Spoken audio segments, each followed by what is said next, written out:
Now we are ready to bounce this file out. Basically, bouncing a file out means to bake the cake. Now, result in a single cake, no cuts, nothing, just one file.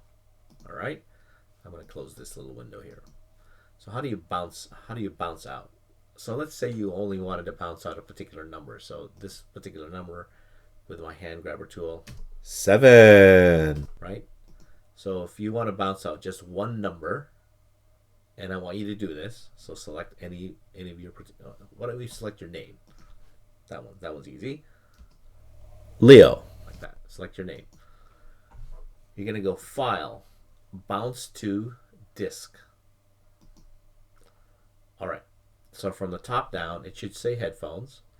We want the file type, the output file to be WAV instead of MP3. All right. So WAV file. We want it to be interleaved. You never want to use mono summed, and you never want to use multiple mono. Okay. It's always going to be interleaved. I've never had a reason to use anything else. So it's always going to be interleaved. Bit depth 24, sample rate is 48, just like when we first started the session. Any of these that are checked, don't check them. We don't want to have iTunes suddenly launch. We don't want to import it back in. And the file name, well, you should put your name on it. So your username, bounce, bounce, practice. Like this. Your username dash bounce practice. Don't change the location here by clicking on choose. So that's actually where it's going to go. Notice it's going to go in your Pro Tools Sessions folder, practice folder, inside a folder called bounce files. And you definitely want to have this on. Offline is very, very important. If you had a 20-minute audio file, and if you didn't have offline on, if this was not checked, then it would take 20 minutes to render the file.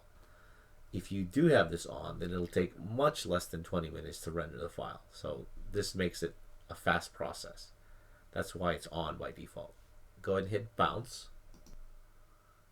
It's gonna, boom, there it is, it's done. So if I switch to Finder, and I go to that window. So hold on, let me get my files going here and I can show you where it is.